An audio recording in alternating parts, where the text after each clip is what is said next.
Prince of Persia, The Warrior Within review. My fair review. 19 years old game. Game that's directly responsible for the existence of Assassin's Creed franchise. Game that Souls likes copied from. Game that's unique in every possible way. Let's see how it is in 2023. Is it still worth it? Let's go.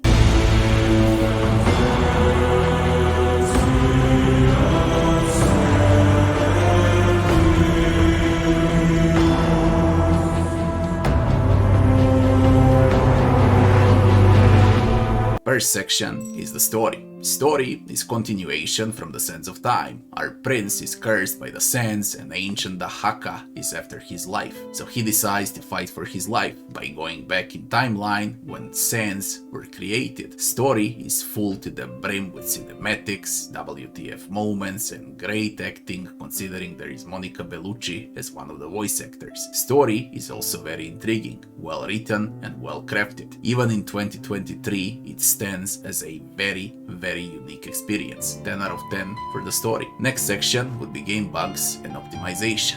Game works like garbage. Simple as that. It's plagued with game-breaking bugs and glitches with mega fast loading screens in return. The only way to fix problems is through mods. You'll need resolution fixes, you'll need to adjust settings in NVIDIA control panel and put the game under 60 FPS and to change some settings in the INI files to make this game work well, like you see in the video here. If some game needs a rework, then it would be this one. And if some game deserves a rework, then it would be Warrior Within. I made it work. I had a lot of problems and my run lasted way much longer than it was supposed to be, but still, it was fun. I can't give this game more than 2 out of 10 for game bugs and optimization. This is probably one of the worst games in terms of bugs and annoying game-breaking glitches throughout the entire run. Next section would be game time. It took me 13 hours to finish the game on the hardest difficulty available. On easier difficulties it takes around 10 hours to finish the game, if you're lucky enough to pass without bugs of course. Next to zero replay value. Considering the game is cheap, extremely cheap, I say money well spent, 9 out of 10 for game time. Next section would be game difficulty. Solid AI, good amount of challenging chase scenes from the Haka, demanding puzzles, and backtracking, challenging boss fights. In other words, this is not an easy game at all. It's old school. No matter what difficulty you play on, you'll find plenty of challenge. 9 out of 10 for the game difficulty. Maps and graphics as the next section. Graphics are outdated and old, but by far it's the best looking Prince of Persia game in trilogy. Predecessors of Souls-like mean there is no mini-map and you'll need to pay attention on details while playing in order to backtrack. There are a lot of secrets too. As in modern Souls-likes, we got interconnected world full with shortcuts and hidden passages that all combine into one big dungeon. Amazing level design, in other words. It's one of the best and most unique worlds in gaming history. This is where Dark Souls 1 copied from. Heavily copied from. And it was from the Warrior Within. 10 out of 10 for maps and graphics. Why I give it 10 out of 10? I forgive bad graphics in this section because map design is just way too freaking good and it really deserves 10 out of 10. Next section would be gameplay.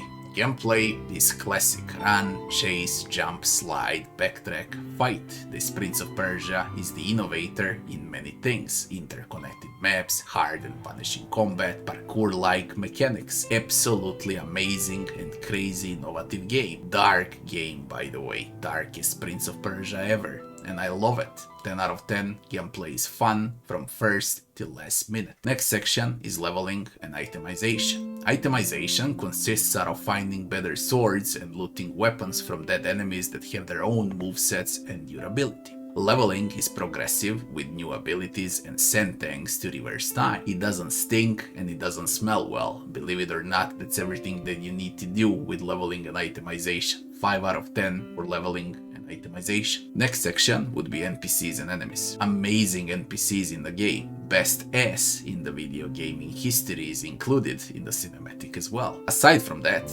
jokes aside, we got the Empress, that's acted by Monica Bellucci, our dear metal prince, And of course, terrifying the Haka. As far as enemy variety goes, it's huge for such a short game. Enemies are straight crazy. AI is extremely good. They dodge basic attacks, they can parry, they can counter, they will kick your ass. Boss fights are also very fun, but I would say it's easier than regular enemies and platforming. 9 out of 10 for NPCs and enemies. Last section would be music and sound. Full metal songs, crazy good songs, amazing voice acting and great sound effects. Music and sound is brilliance in The Warrior Within. 10 out of 10 for music and sound. Final verdict. We got 74 points in 9 sections, and that would be 8.2 out of 10 for Prince of Persia, The Warrior Within for 2023. If not for the dated graphics and game-breaking bugs, this score would easily go to 9 out of 10. Prince of Persia, Warrior Within is the best Prince of Persia game till date. It's fun, dark, challenging, well crafted, and it still holds on after 20 years. That's 2 decades. Better than most AAAs and AA titles of the next-gen games.